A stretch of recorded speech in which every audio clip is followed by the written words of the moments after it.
Avec l'automne qui approche, je vous présente 10 choses sur l'automne. Numéro 10. Dans l'hémisphère nord, l'automne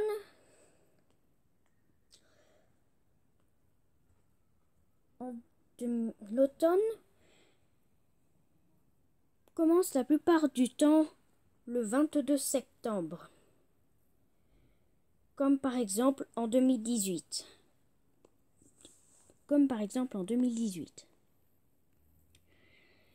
Et d'autres fois, comme en 2019, c'est le 23 septembre. Numéro 9. Le printemps se trouve le 20 mars. C'est vrai, t'as bien vu, le 20 mars. Et oui, dans l'hémisphère sud, c'est le 20 mars que l'automne commence. En effet, parfois, comme en 2020 ou 2021, dans l'hémisphère sud, l'automne commence le 20 mars.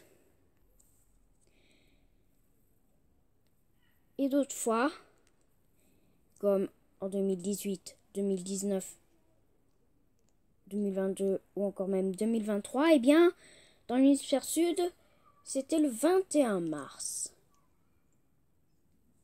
Et curieusement, les dates de l'automne dans l'hémisphère sud est aussi le même que dans l'hémisphère nord.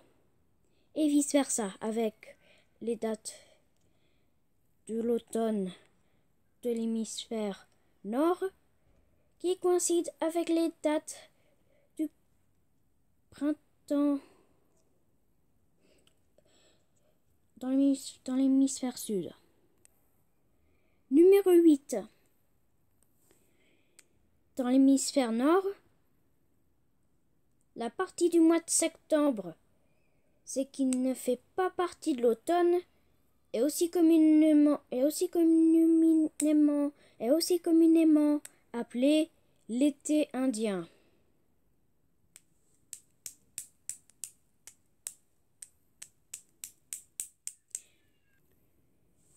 Similairement, la partie du mois de mars...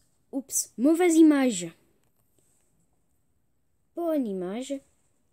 Reprenons. La partie du mois de mars, c'est similairement, dans l'hémisphère sud, la partie du mois de mars, c'est qui ne fait pas partie de l'automne, équivalent du printemps dans l'hémisphère nord, est communément appelé l'été indien dans l'hémisphère sud.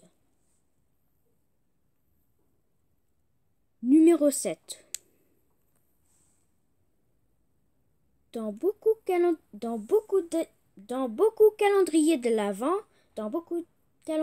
l'Avent, comme celle-ci, eh bien, la grande partie de ce calendrier concerne la partie de l'automne.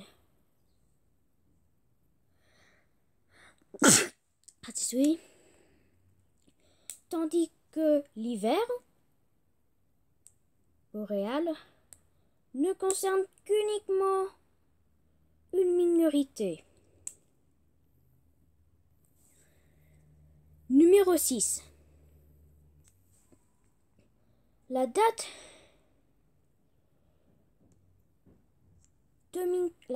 où Mingo Earth fait maintenant en live,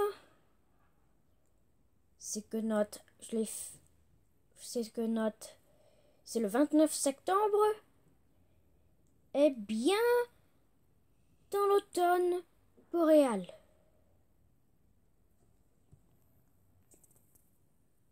Numéro 5. L'équinoxe de l'automne, tout comme l'équinoxe du printemps, est le moment où, n'importe où sur Terre, les durées sont 12 heures de jour et 12 heures de nuit. En revanche, le solstice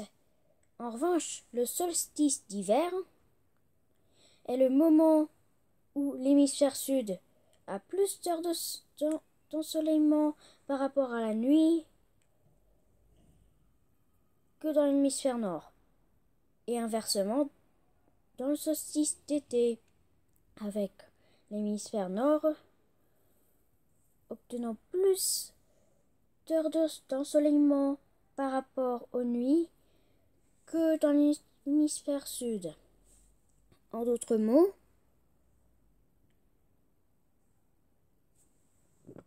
dans le solstice d'été, dans l'hémisphère nord ou solstice d'hiver, hémisphère sud,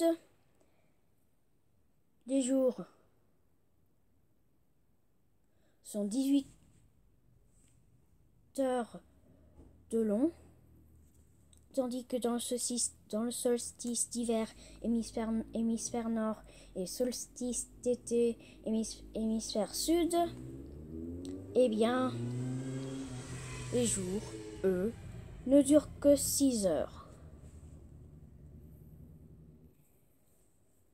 Numéro 4. La version Bedrock 1.7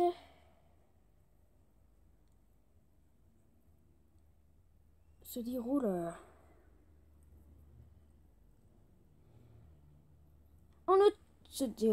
en automne. Oui, en automne. À peu près. Je crois. Numéro 3. La plupart des arbres en automne perd ses feuilles en d'abord changeant la couleur des feuilles de vert jusqu'en jaune ou orange, parfois même rouge, et puis après de faire tomber les feuilles. Tandis que certains arbres, comme par exemple le nom confondu du sapin de Noël, ne perd pas ses aiguilles à l'automne. Numéro 2. Et pendant que les arbres perdent leurs feuilles pour la plupart des arbres et gardent leur aiguille pour d'autres, les oiseaux, eux, migrent. Les ours des Pyrénées en France, c'est que note est une espèce qui va plus tard disparaître dans le Béarn, prépare sa tanière et couche dans sa tanière. Même principe pour les marmottes. Note que les marmottes sortent de sa tanière le 2 février. C'est ce qu'on appelle le jour de la marmotte. C'est que si il y a du beau temps, eh bien, il indique que l'hiver reste, le printemps va continuer, va arriver plus tard comme normal. Ou alors, lorsqu'il n'y a pas du beau temps, eh bien, il indique que le printemps est beaucoup plus proche que prévu. Donc, grand note. Et parlons aux grands notes. Les renards, eux, restent sur place. Ou au moins certains renards. Et pour finir, numéro 1 est le mot anglais pour automne est autumn. A-U-T-U-M-N. Sauf aux États-Unis où on utilise le même mot que pour tomber en anglais. Fall. F-A-L-L. Et ça, c'est juste 10 choses sur l'automne. En plus, la vidéo dure plus de 10 minutes. Fin.